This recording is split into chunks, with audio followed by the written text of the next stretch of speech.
President Lee Jae-myung met his U.S. counterpart President Donald Trump on the sidelines of the NATO summit in Turkey and discussed follow-up measures on military shipbuilding cooperation. Lee is now in Mongolia for a state visit, the final stop of his two-leg trip. The IMF has upgraded this year's growth forecast for Korea to 2.6% and 2.5% for 2027. It says strong demand for semiconductors helped offset the negative impact of the Middle East conflict. The United States has carried out another round of strikes on Iran, raising questions about what will happen next. In response, Tehran apparently fired back at 3 Gulf Arab states, prompting warnings in Bahrain, Kuwait, and Qatar. Hello and thanks for joining us on Arirang News. President Lee Jae-myung met his U.S. counterpart Donald Trump on the sidelines of the NATO summit in Ankara and discussed follow-ups to Trump's recent request for cooperation on Navy shipbuilding. He also held talks with Ukrainian President Volodymyr Zelensky and discussed the issue of North Korean prisoners of war. Our Youn Yuh-jung starts us off. 3 weeks after their last encounter at the G7 summit in France, the leaders of South Korea and the U.S. have met again, this time at an official dinner in Turkey for this year's NATO gathering. According to the Blue House, Presidents Lee Jae-myung and Donald Trump had a follow-up discussion on military shipbuilding cooperation, which President Trump had requested 3 weeks ago. 이번에도 역시 미국 군함 열척을 빠르게 건조해 줄 수 있겠느냐? 물론 거기에 대해서 당연히 가능하고 최선을 다하겠다고 답해 드렸습니다. Lee said he was willing to cooperate as much as possible and highlighted South Korea's excellent shipbuilding capability. The leaders have agreed to continue talks at a working level on what's been dubbed the Make America Shipbuilding Great Again project. The Blue House added that Trump has reminded Lee of his recent invitation to play golf, and the president's trip to the U.S. will be arranged at an opportune time. President Lee also sat down with Ukrainian President Volodymyr Zelensky for the first time, where they highlighted the need for cooperation for peace and recovery in Ukraine. South Korea announced on Tuesday a $100 million assistance pledge for the war-torn nation. When it comes to North Korea's military support for Russia, the leaders agreed to resolve the issue of North Korean POWs in accordance with international law and under humanitarian principles by respecting the free will of the captured. The South Korean president also held back-to-back meetings with Norwegian Prime Minister Jonas Gahr Støre and Romanian President Nicu Jordan, looking for greater cooperation in the defense industry and renewable energy. 지금 현재 국제 정세가 매우 불안정한 상태여서 이런 때일수록 국가 간 협력과 교류가 매우 중요하다고 생각합니다. During Tuesday's official dinner in Ankara, President Lee met with several other foreign leaders, including Spanish Prime Minister Pedro Sanchez, for talks on people-to-people exchanges, and the Netherlands Prime Minister Rob Jetten for talks on energy cooperation. Youn Yuh-jung, Arirang News. And President Lee Jae-myung has now arrived in Mongolia for a state visit, the final stop of his two-leg trip. Korea's presidential jet, which departed from Turkey, landed at Genghis Khan International Airport on Thursday morning. Later today, Lee will hold his first summit with the Mongolian president in Ulaanbaatar. Following the talks, the two leaders are expected to adopt a joint declaration outlining ways to deepen the Korea-Mongolia strategic partnership.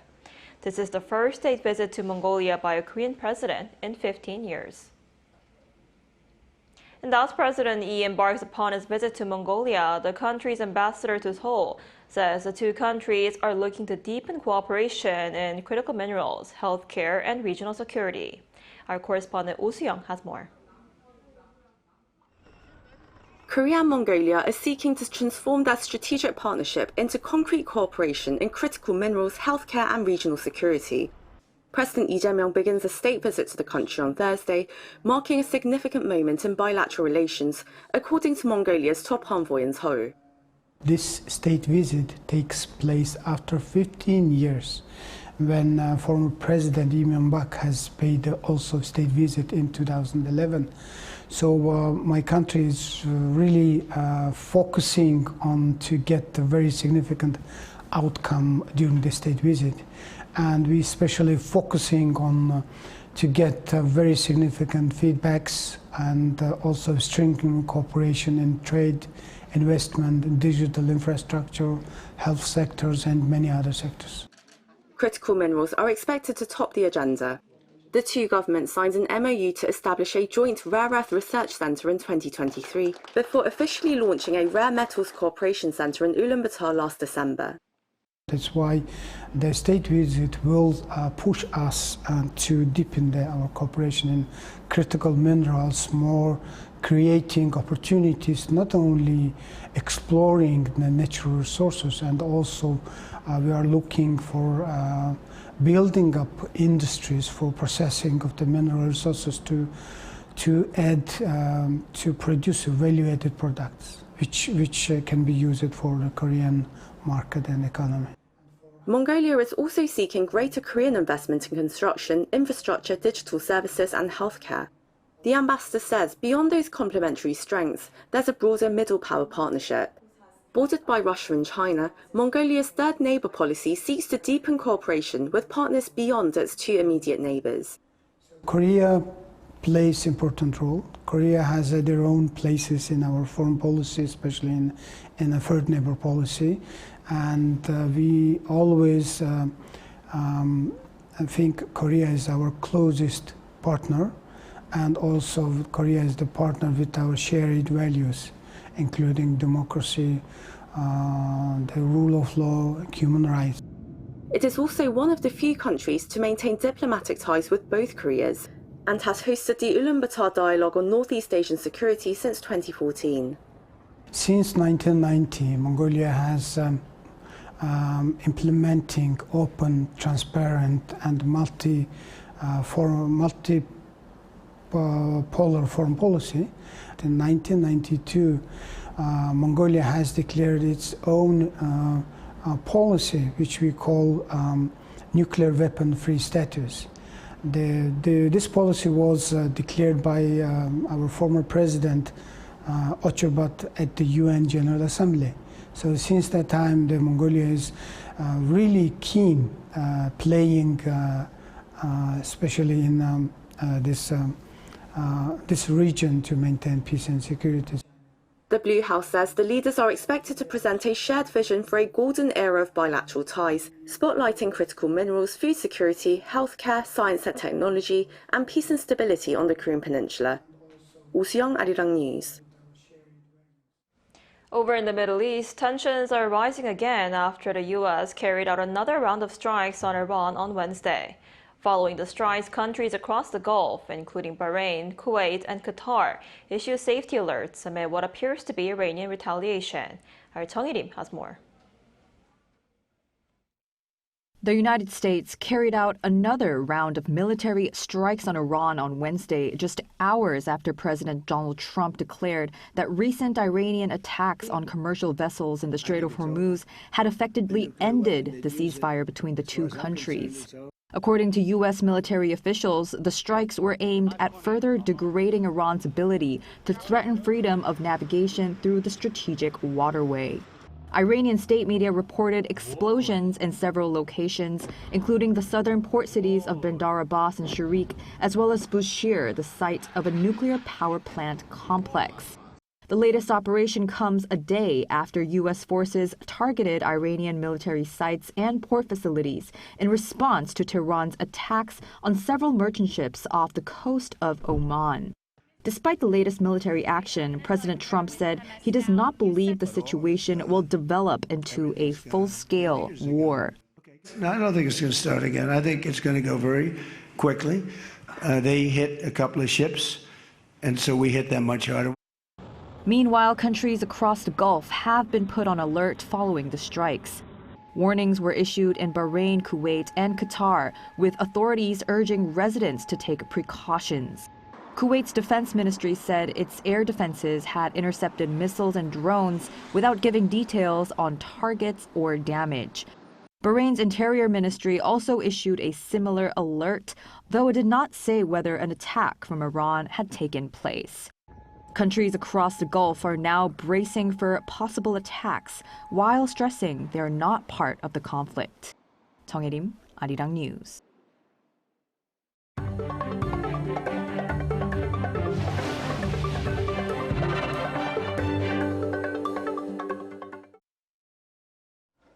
The global AI boom has given Korea's economy a boost, according to the IMF, as it raised the country's expected growth rate in 2026 to 2.6% from previous 1.9%, saying that the chip exports completely offset the Middle East situation, despite the nation's reliance on the region for energy.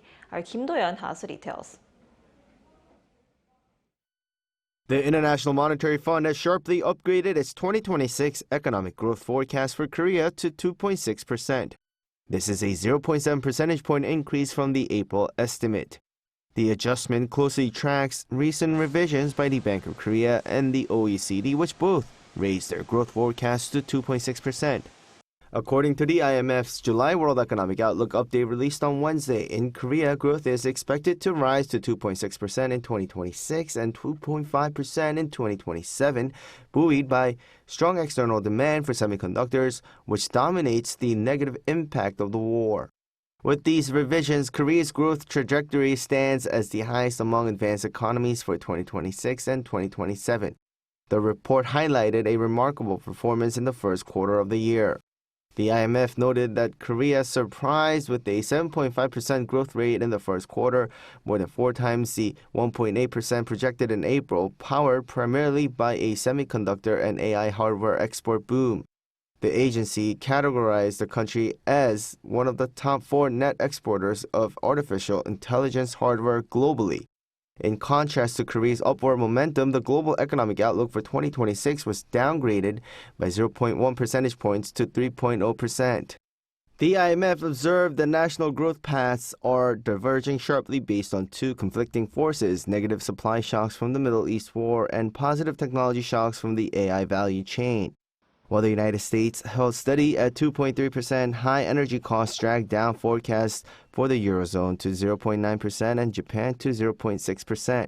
China's forecast rose to 4.6% on high-tech manufacturing, while the Middle East and Central Asia saw a severe cut down to 0.7% due to energy export disruptions. The IMF also raised its global inflation forecast to 4.7%, urging central banks to prioritize price stability while warning of potential macro-financial instability from sudden shifts in AI market expectations. Kim Do-yeon, Arirang News. SK Group Chairman Tae-won is heading to the United States to attend a ceremony to mark SK hynix American Depository seats listing on the NASDAQ. The opening bell event will take place in New York on Friday morning local time. During his visit, Chey is expected to meet with global investors to highlight the company's competitiveness in AI memory and share mid to long-term investment plans. Industry watchers say the NASDAQ debut will serve as a turning point for SK hynix to be recognized as a core global AI infrastructure company. The public offering has already drawn massive interest, with over 7 times more subscriptions than available shares. SK hynix will begin trading on the NASDAQ under the ticker symbol SKHY. During RIMPAC, the world's largest international maritime exercise taking place around the Hawaiian Islands, the P-8 Poseidon aircraft's advanced anti-submarine warfare capabilities were showcased in a joint drill between South Korea and the United States. Our Kim Bo-kyung files his report from Honolulu. Finding a submarine in the vast ocean is like finding a needle in a haystack. That is what the P-8 Poseidon does, dubbed the silent submarine killer, engaging mainly in anti-submarine warfare. During the ongoing Rim of the Pacific 2026, the ROK and U.S. Navy jointly conducted P-8 operations to enhance interoperability and operational capabilities with a simulated submarine target. I'm on board the P-8A Poseidon maritime patrol aircraft capable of carrying around 120 sonogroups. This marks the very first time the media has been given access to capture the Poseidon carrying out an operational mission. In less than 30 minutes after the search began, the P-8 had successfully detected and tracked the target. As the submarine failed to surface following a warning signal, the P-8 descended to about 1,000 feet above the ocean and simulated dropping an Mk-54 lightweight torpedo from its weapons bay.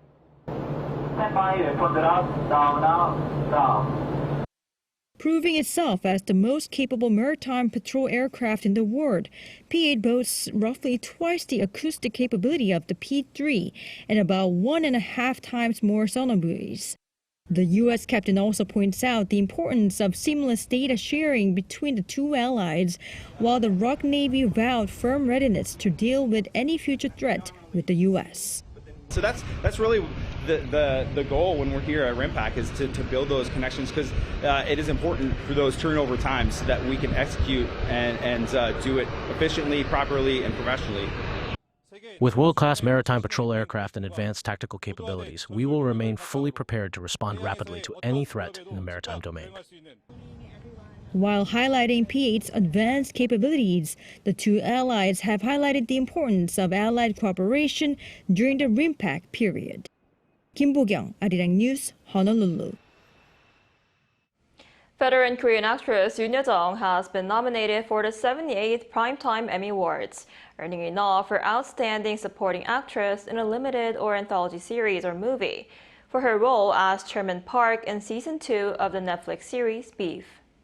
Yoon's special appearance alongside Song Kang-ho drew praise and an Emmy win to add to her Academy Awards Best Supporting Actress victory for Minari, and it would make her one of the few actors to win top honors in both film and television. So far, Lee Jung-jae remains the only Korean Emmy winner for Squid Game. The 78th Emmy Awards will be held on September 14th at the Peacock Theater in Los Angeles.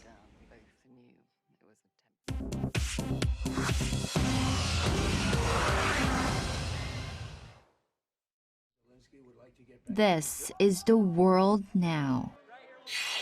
President Donald Trump announced Wednesday that the United States would permit Ukraine a license to manufacture Patriot missile interceptors domestically, marking a significant shift in military support.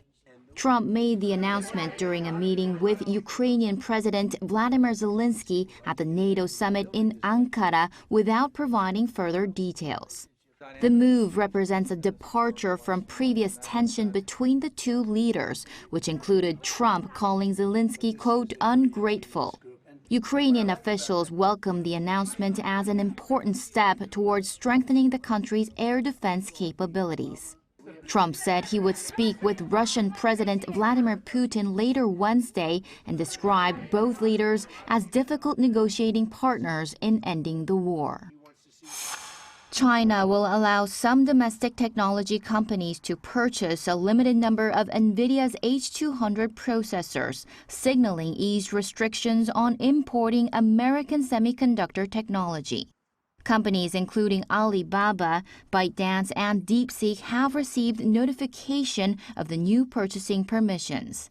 Businesses must specify the quantities needed and provide justification to receive approval.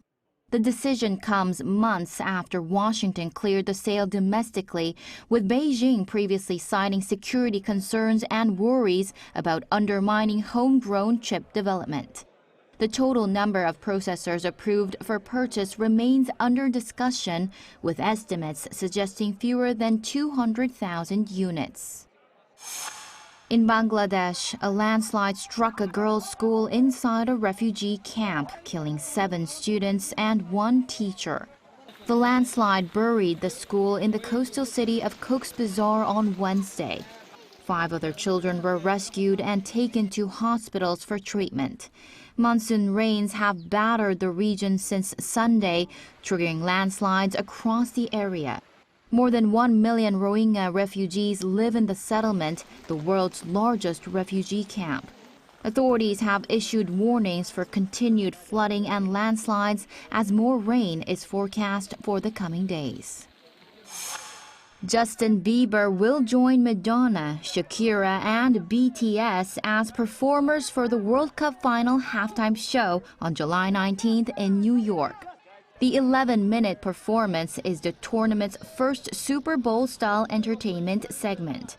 The World Cup quarterfinals continue this week with 8 teams remaining, but all 3 host nations were eliminated in earlier rounds. Chu Ji-hyun, Arirang News.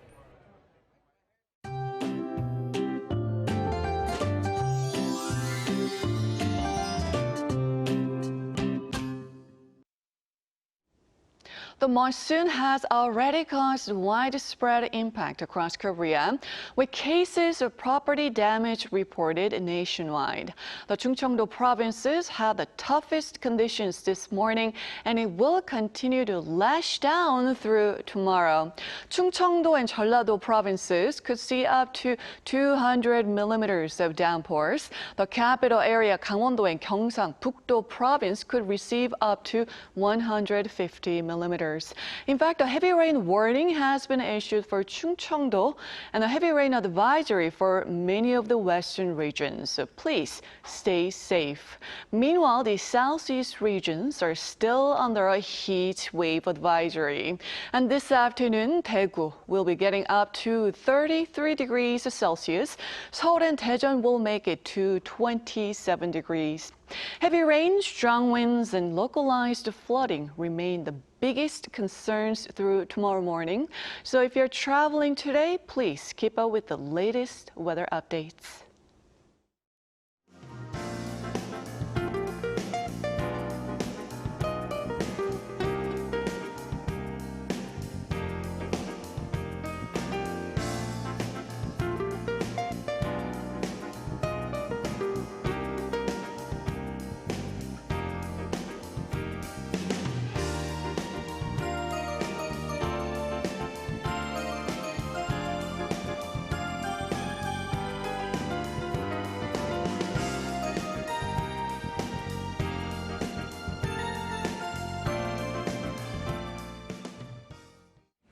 That's all we have for today's noon edition of Arirang News. Thank you for watching. We'll be back at 5 p.m. Korea time. Stay tuned.